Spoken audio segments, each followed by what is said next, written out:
이야기가 있는 클래식 음악 세계로 안내합니다. 정태양의 클래식이 빛나는 순간.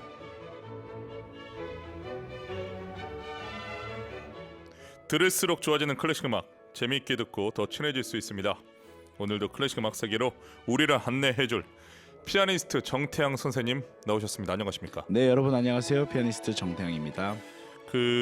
2부 첫 곡을 네, 피아니스트 정태양의 슈베르트 리스트의 디어 도플갱어로 맞습니다. 감상했습니다. 유학을 이태리로 다녀오셨죠? 네, 예. 근데 슈베르트는 언제 배우셨습니까? 이 곡은 제가 재작년에 네. 재작년에 이제 줄라이 페스티벌 라이브로 어허. 연주했었던 곡이고요. 실황 음원이군요. 네, 실황으로. 와우. 네, 그래서 새로 공부해가지고 연주했었고 너무 이 리스트의 편곡이 되게 진지하면서 멋있어서 저도 정말 좋아하는 곡입니다. 아니 이탈리아 작곡가들이 좀 섭섭할 것 같아요. 그렇죠. 그러면 좀 이렇게 피아노 곡들을 좋은 걸 많이 쓰셨어야 됐는데 많이 안 쓰셨어요. 저는 이 슈베르트의 디어 도플갱어 공부를 할 때 네, 와, 이 옥타브 도약이잖아요. 네, 마지막에 네.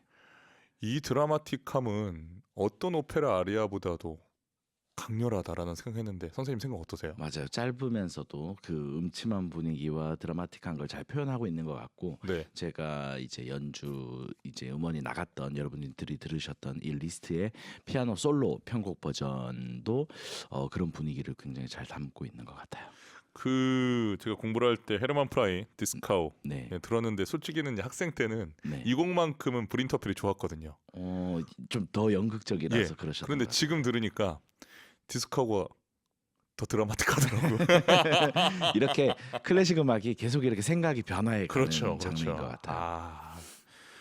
오늘 또 2부 첫 곡으로 피아니스트 정태양의 도플갱어를 듣고 시작하니까 오늘 날씨하고도 기가 막혀 어울리는 것 그러니까요. 같습니다. 날씨랑 어울렸네요.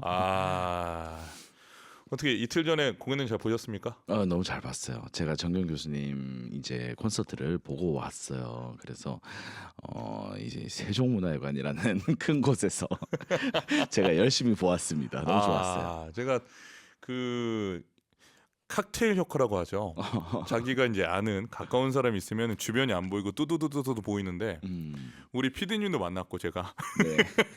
우리 태양님도 뚜두두두 딱 보이더라고요. 정경 교수님 너무 멋있었습니다. 아닙니다. 예.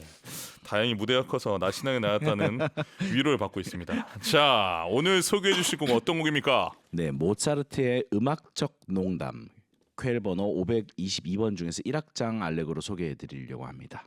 모차르트는 정말 전 인류에게 네. 사랑받는 작곡가 아닙니까? 그렇죠. 자, 그럼에도 불구하고 태영 선생님이 그 중에서 모차르트의 대표자로 꼽는 작품 뭐가 있을까요? 정말 못 고르겠는데. 어려운 질문입니다. 이거 너무 못 고르겠는데. 네. 제가 좋아하는 한 소절 짧게 어허. 쳐드릴게요.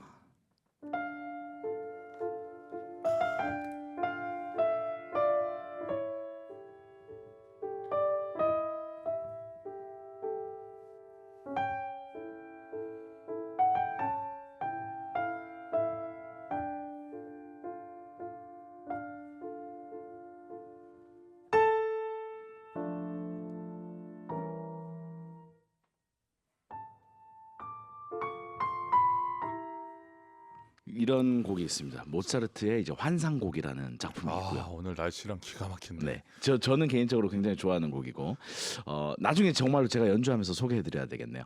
그리고 여러분들이 모차르트 하면 모두 아실 만한 곡은 저는 그 곡이 나올 줄 알았어요, 아까.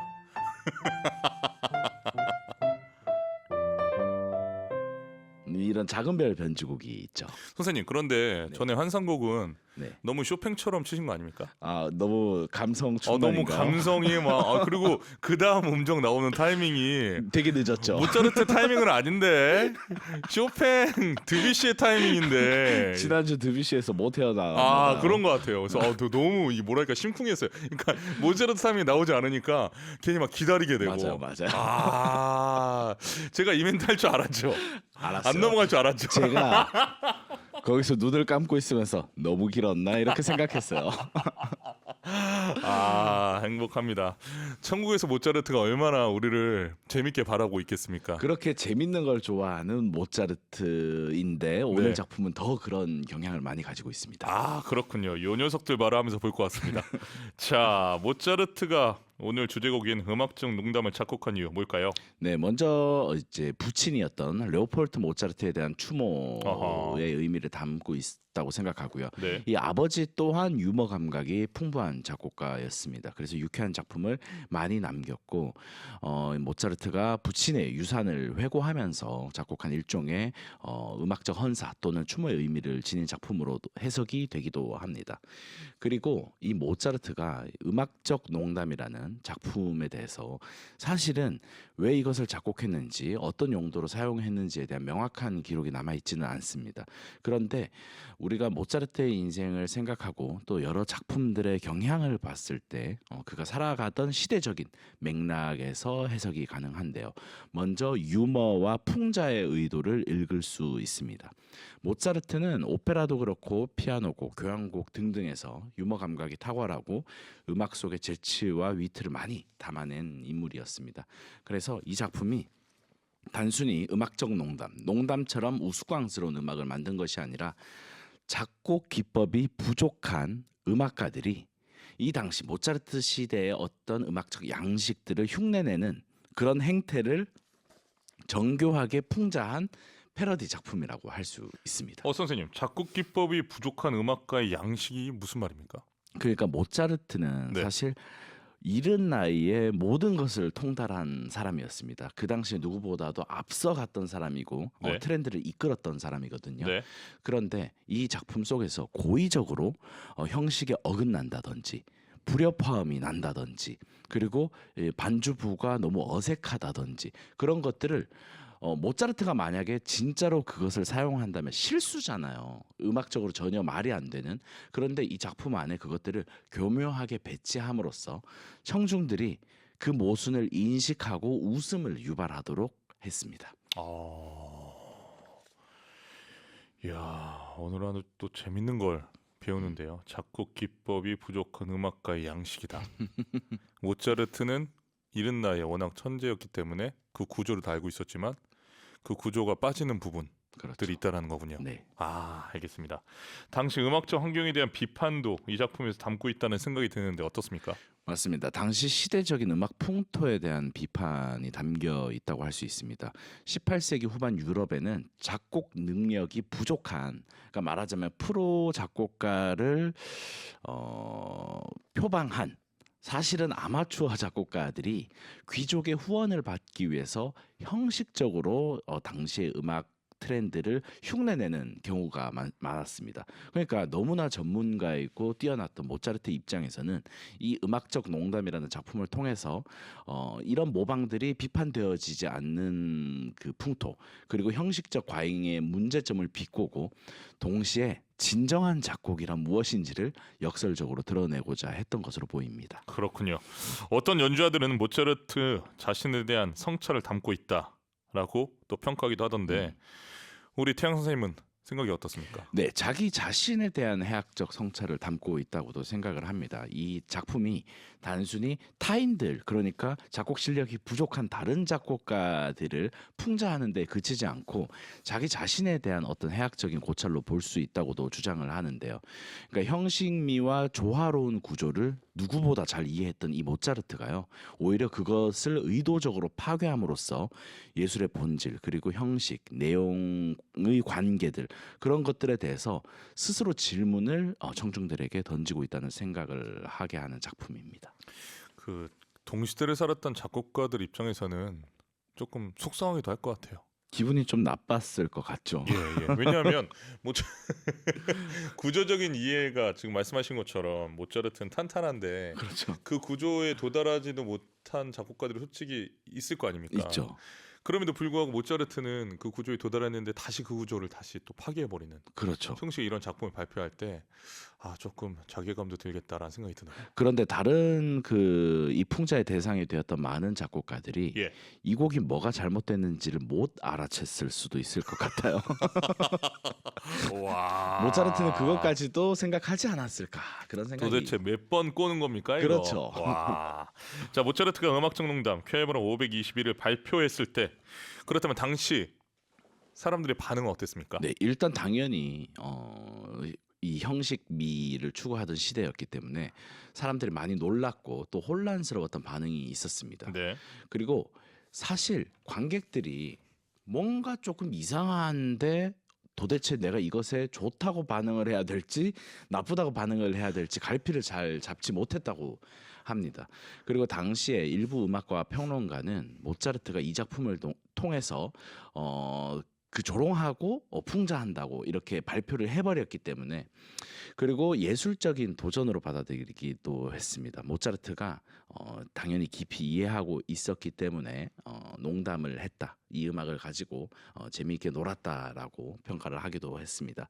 그러니까 여러 가지 반응이 있었고 잘 모르는 사람들은 의아했고 또 잘 아는 사람들은 모차르트가 진정한 풍자를 하고 있다고 생각했고 여러 가지 반응이 있었습니다. 그야말로 카오스네요. 카오스죠. 예. 야, 정말 모차르트는 대단하다. 그러니까 제가 생각할 때 이 모차르트는 야. 사실 이거는 신화적인 이야기이긴 하지만 모차르트의 자필 악보를 보면 이렇게 수정된 흔적이 없다고 하잖아요. 한 번에 써내려갔다고 이야기를 많이 합니다. 모차르트가 뭐 다른 악보에서 최종으로 남겨놓고 다 불태웠는지는 모르겠지만요. 그만큼 모차르트는 이 기술적인 부분에 통달한 사람이었고 거기다가 이제 천부적인 재능으로 너무나 아름다운 음악을 만들어냈잖아요. 그러다 보니까 그는 너무나 자유로웠던 것 같습니다. 그래서 우리도 어떤 분야에 통달하게 되면 너무 자유로운 상태가 될 거잖아요. 그런 생각을 하게 됩니다. 아, 제가 그래서 삶이 불편하군요. 잘 배웠습니다.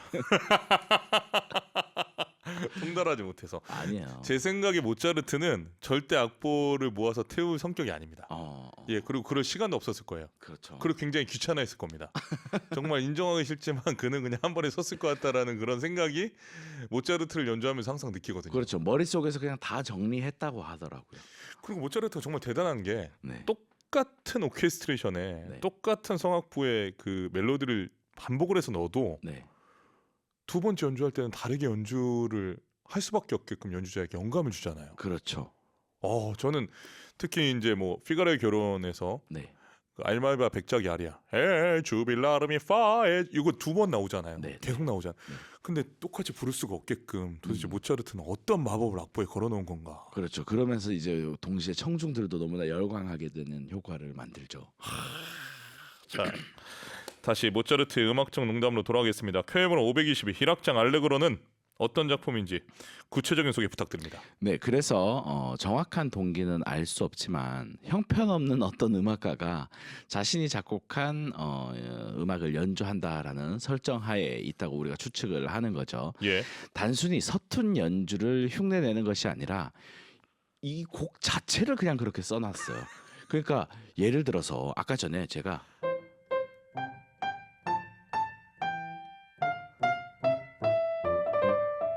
이렇게 쳤으면 악보에다가 모차르트가 조금 틀리는 듯이 좀 연주하세요 써놨으면 만약에 제가 이렇게 연주를 했을 텐데 네. 모차르트는 아예 음표를 틀리게 적어 놓는 거야. 이런 식으로 적어놔서 정말로 연주자가 악보를 보고 똑바로 쳤는데도 그냥 틀릴 수밖에 없도록 이렇게 만들어 놓은 것이죠.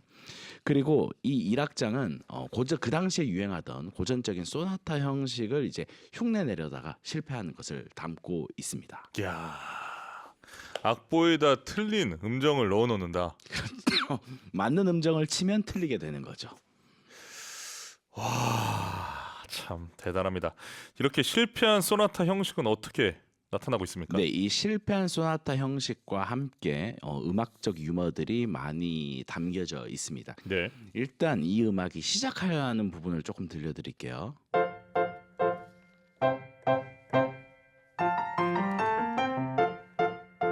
이렇게 시작을 했어요. 근데 네. 사실 모차르트의 음악은 거의 곧장 멜로디로 들어가는 것이 일반적입니다. 예를 들어서 피아노 협주곡 20번에서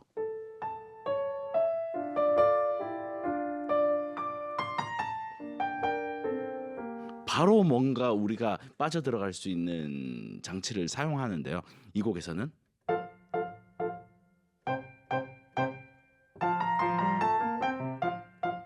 그러니까 뭔가 무의미한 새 음들을 계속 사용을 하고 있어요. 그리고 나서 이제 반복을 하는데요. 그렇다면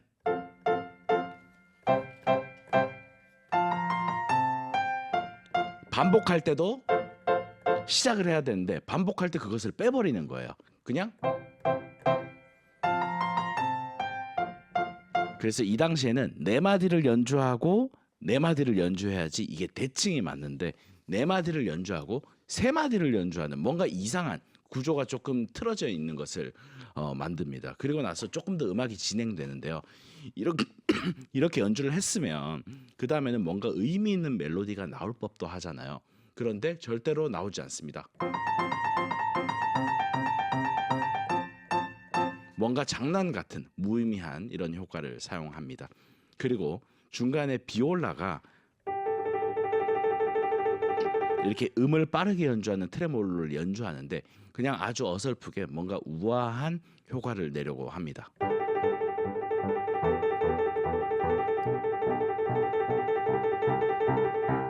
그냥 네 마디씩이나 이렇게 무의미하게 이어지는 거죠. 그리고 네. 불협화음도 많이 사용을 합니다. 사실 사용 그리고 나서 이렇게 비극적인 뭔가 느낌이 나왔으면 그 다음에 뭔가 조금 해결을 해줘야 되잖아요. 근데 그러니까 사실 들으면 지금 들어도 조금 코믹한 느낌을 주게 되죠. 그리고 제가 가장 이상하다고 느꼈던 부분은요. 이 곡의 끝부분이에요. 멜로디가 이렇게 끝나는데 여기는 완전히 베이스를 다른 코드를 써서요.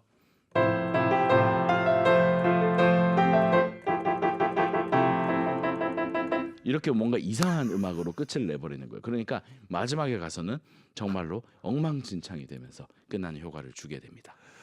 저는 모차르트가 그 고전 시대에 태어난 게 다행이라 생각됩니다. 예, 지금 있으면 정말 와 지금 들어도 이렇게 파격적인데. 언론에 나왔을 것 같아요. 그러니까 낭만 시대 전이잖아요 모차르트는. 그렇죠. 훨씬 전이죠. 아니 와 바로크 시대 다음에 바로 고전으로 모차르트 그러니까 핸델 바흐 다음에 모차르트가 나왔는데 그렇죠. 이런 파격적인 시도를 하다니 야 이거 그러니까 정말 믿을 수가 없네. 그래서 이 작품에서는 뭔가 자꾸 의미 없는 구절이 반복이 되고요. 그리고 아까 전에 들려드렸던 의미 없는 트릴들 우아한 척하지만 결국에는 그냥 웃음을 유발하고요. 그리고 더 웃긴 것은 이 호른에서 굉장히 높은 음정에서 연주를 하게 만들어요. 네. 그러면 호른이 높은 음정을 내는 게 사실 쉽지 않거든요. 그러니까 연주자가 연주를 하면서 일부러 틀리게 만드는 거예요. 그러면서 관객들한테 웃음을 유발하게 만들고 그리고 결국에는 마지막에는 불협화음으로 가면서 우당탕탕 그냥 음악이 그렇게 끝나버리는 느낌을 주게 되죠. 정말 못됐군요. 와, 참 정말 신기합니다. 모차르트는 정말 신기한 작곡가입니다. 유영주님 모차르트의 형식 파괴 전위적인 아티스트였군요. 황재현님 모차르트가 모차르트였네. 아주 명쾌한 정의를 두 분께서 내려주셨습니다. 하지만 이 곡은 단순한 장난이나 농담만으로 끝나는 게 아니지 않습니까? 그렇죠. 모차르트는 그냥 장난만 치는 사람은 아니었던 것 같습니다. 그 당시에 이제 어느 작곡가의 이제 생각을 가장 잘 알 수 있으려면 아무래도 오페라가 가사가 있으니까 가장 직접적으로 뭔가를 이야기할 수 있잖아요. 모차르트는 그 당시 이제 귀족 사회에 대한 비판도 굉장히 많이 했었던 사람입니다. 그렇다 보니까 그 당시에 이제 귀족 사회와 음악가들 간의 관계 이제 거기에서 이 작곡가들의 그 당시 풍토들 그것을 이제 풍자했다고 이야기할 수 있겠습니다. 그리고 아까 전에 말씀드렸다시피 무식한 작곡가가 소나타 형식을 흉내내려다가 실패한 모습을 빌려서 나는 얼마나 이것을 잘 이해하고 있는가를 청중들에게 은유적으로 이야기하기도 했겠죠. 그래서 오늘 이 소개해드린 1악장에서 이 소나타 형식을 완전히 망쳐버린다라는 설정을 통해서 청중의 음악적 통찰력. 그러니까 너희들은 이것을 들을 수 있니? 너네들 정말로 제대로 감상하는 것 맞니? 라는 질문을 던져주는 것 같습니다.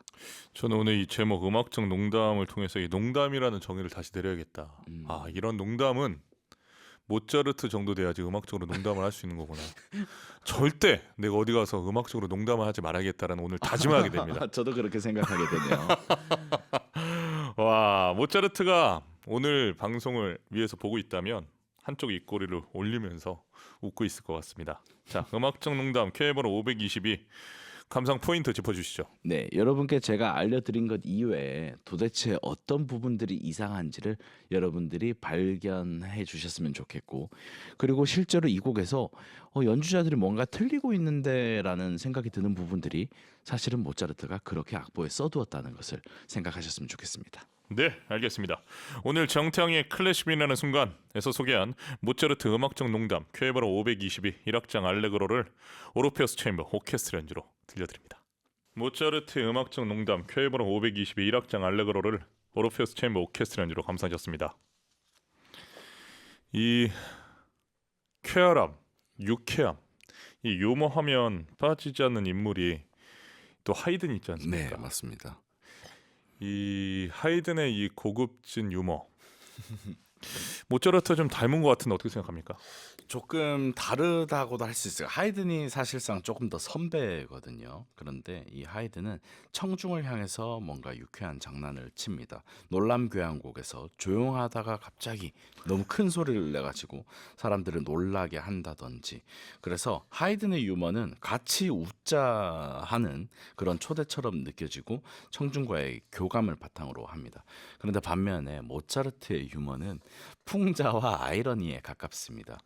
때로는 지적인 조롱, 형식에 대한 어떤 반어, 인물이나 사회에 대한 비판으로 기능을 합니다. 그래서 오늘 정말 이 작품도 그런 작품일 것 같고, 또 모차르트의 유머는 정리하자면 웃긴데 너 이게 왜 웃긴지를 알고 있니?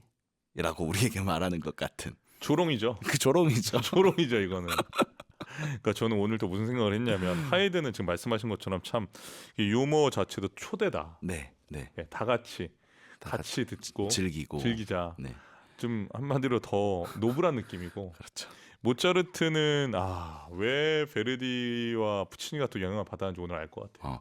제가 예전에 예. 이제 모차르트 돈조반니 서곡 들려드리면서도 말씀드렸던 이야기가 마치 그 오페라를 다 보고 나면 그래서 네가 이 오페라의 악당이랑 뭐가 다른데 하고 모차르트가 말을 거는 것만 같다는 느낌이 들었었어요. 그런데 오늘 작품도 마찬가지예요. 뭔가 어색하다, 뭔가 이상하다 발견을 해가긴 하지만 그래서 이게 뭐가 이상하지? 뭐 나쁘지 않은데 이런 생각을 우리가 하게 되는 거죠. 그래서 참 재밌는 사람인 것 같아요. 모차르트 시대의 왕과 귀족이 네. 착한 것 같아요. 저라면 불러서 모르고 당했을 거라 가지고 그거에는 한두 진짜 번이지. 아니 지금 조롱한 게 한두 번이에요. 피가로의 결혼, 그렇죠. 오진판 두 때, 지금 말씀하신 돈조반니, 그리고 오늘 이거 뭐야 이거. 그러면서도 그런데 너무 음악적 좋아가지고 농담. 어쩔 수 없지 않았을까요? 그러니까 와 정말 모차르트 감탄의 감탄입니다. 야 조롱을 해도 그러니까 그렇잖아요. 같은 이야기를 해도 문제가 되는 사람이 있고 그렇죠. 이 정말 그 이상의 선을 넘어도 아무렇지도 않은 사람 있잖아요. 모차르트가 딱 그런 것 같아요. 딱 그런 사람인 것 같죠. 정말. 정용재님 헉 음악적 장난을 했어도 아주 클래식하고 멋진데요 보내주셨습니다. 정용재님은 모차르트의 농담을 알아들으시는 겁니다. 네. 저는 아직 알아듣지 못해서 분노가 차오르는데 자 2289님 도입부에서 4마디 3마디 설명해 주시니까 귀에 쏙쏙 들리네요. 설명이 없었다면 그냥 흘려 들었을 것 같아요. 오늘 방송도 재미있습니다. 현님 영화 아마데우스에서 살리에르 눈에서 레이저 빔이 나가는 것처럼 모차르트를 째려보는 것도 다 나름의 이유가 있는 듯해요 보내주셨습니다. 전은경님 클래식은 그저 진지하다고만 생각했는데 유머적 요소가 있다고 하니 신선하고 재미있네요. 모차르트도 다시 보이고 조롱 클래식으로 조롱 당함도 유쾌하네요 보내주셨습니다. 저는 지금 우리 시대에도 이런 정신이 좀 필요하다고 생각합니다. 네, 네. 예. 저는 그래서 이런 비슷하게 하지 않습니까? 거의 뭐 저는 무대에서 조롱을 당하고 있죠. 아니에요. 아 오늘 또 모차르트의 음악적 농담을 통해서 네, 다시 한번 또 음악가로서 되돌아보게 되고 네, 그때 당시에는 지금보다 훨씬 억압된 환경 그리고 제한된 환경에서 작품을 발표했잖아요. 네. 그럼에도 불구하고 이렇게 모차르트 하는데 나는 과연 좀 잘하고 있나 방송 내내 반성했습니다. 그리고 지금 이제 음악뿐만 아니라 모든 시대에서 이렇게 모차르트처럼 항상 즐거워하려고 하는 마음, 그리고 더 이렇게 모차르트는 이제 작곡 분야에 이렇게 통달을 한 거잖아요. 그런 것처럼 저도 이제 제 분야에서 그렇게 하고 뭔가 또 다른 시선으로도 즐겁게 이것을 바라볼 수 있고 그렇게 되기를 저도 제 스스로를 돌아보게 되는 것 같아요. 태영 쌤이 제가 봤을 때 모차르트랑 비슷한 행보가 있어요. 어떤 게 있어요? 일단은 오늘 오프닝에서부터 네, 그 이탈리아에서 공부를 하셨는데 네, 그 슈베르트 리스트의 솔로곡을 네, 딱 맞아요. 이거 자체도 완전히 장르를 뛰어넘은 거 아닙니까? 그리고 저는 이 단순히 반주뿐만 아니라 네. 반주에서도 이탈리아 아리아 오페라는 완전 전공이시니까 너무너무 잘하시지만 또 이렇게 독일 리트도 좋아하시고 네, 프랑스 곡도 좋아하잖아요. 너무 좋아하죠. 러시아 곡도 좋아하고 미국도 좋아하고 프랑스도 좋아하고 다 영미가 좋아요. 곡도 좋아하고 네, 그리고 저는 그래 태영 선생님이 반드시 네. 지휘를 하셨으면 좋겠어요. 사실 올해 계획이 있습니다. 아, 제가 끌어냈습니다. 여러분 기가 막히게 끌어낸 건데 이 디벨로 보셨죠 지금? 자 언제입니까? 7월달에 뭐야 몇 달 안 남았네. 지금 4월인데 3달 줍니까? 네, 재밌는 모습으로 여러분들 오, 찾아뵙겠습니다. 그 구체적인 정보 주시기 바랍니다. 네, 그리고 알겠습니다. 저는 제가 아까도 우리 음악 나올 때 잠깐 얘기했지만 네. 세종문화회관 대극장에서 제가 연주를 하면서 느꼈는데 네, 왼편에 네. 정말 큰 오르간이 있지 않습니까? 아, 그렇죠. 저는 태영 선생님이 오르간도 좀 했으면 좋겠어요. 저 사실 오르간 칠 줄 알거든요. 아 그러니까 이게 모차르트잖아요. 여러분 이게 모차르트는 멀리 있지 않습니다. 우리 가까이 있습니다. 제가 공식석상에서 오르간 딱 쳐본 게 한 번이거든요. 딱 한 번. 청중 앞에서 쳤는데 그게 라스칼라 극장에서 우와. 쳤어요. 말도 안 돼. 근데 어느 날 이제 라스칼라 극장에서 저한테 전화가 와서 너 오르간 칠 줄 알아? 이러는 거예요. 사실 잘 모르죠. 그 전공이 완전히 다르거든요. 근데 제가 당연히 칠 줄 알지 그랬어요. 여러분 보셨죠? 기회는 이렇게 잡는 겁니다. 그리고 나서 이제 네. 오르간 있는 연습실에 가가지고 전원을 어떻게 켰는지 몰라가지고 막 한참을 360도로 악기를 보다가 그렇게 연주를 했던 기억이 있어요. 아니 스칼라에서 오르간 데뷔를 했네. 이게 말이 되나? 아니 우리나라의 롯데 콘서트홀도 오르간이 좋고 그렇죠. 세종문화회관도 좋잖아요. 너무 멋있죠. 예, 오르간이 악기의 재앙입니다. 그렇죠. 그렇기 때문에 지금 태영 선생님 무수하게 가지고 있는 레파토어를 오르간으로 또 바리에이션에서 했을 때 이거 제가 확신합니다. 대박 날 거야. 한번 들려드리겠습니다, 여러분. 알겠습니다. 그 녹음해서 가져오십시오. 틀겠습니다. 자 다음 주는 어떤 작품입니까? 다음 주는 한 번도 소개드린 적 없는 작곡가 같은데요. 체코의 작곡가 스메타나라는 분입니다. 그래서 스메타나와 다음 주는 이제 날씨가 화창하기를 바라면서 이 곡을 들려드리도록 하겠습니다. 오스트리아에서 스메타나로 가는군요. 체코로 가는군요. 알겠습니다. 자 8405님 모차르트의 조롱을 아직 못 알아들었다고 하는 정경님의 겸손이 멋집니다. 예, 겸손이 아니라 사실입니다. 아 태영 선생님 오늘도 아주 유쾌한 방송이었습니다. 네, 여러분 정말 감사드리고 비 오는 날인데 여러분들 이렇게 음악을 통해서 웃으셨기를 바라겠습니다. 한 주 동안 건강하시고 다음 주에 뵙겠습니다. 네, 감사합니다. 태양 선생님 보내드리면서 들으실 곡은 슈만의 피아노 5중주 E플랫 장조 작품으로 44 1악장 알레그로 브릴란테를 피아니스트 필립 방트르몬과 알반 베레크 콰르텟이 연주합니다.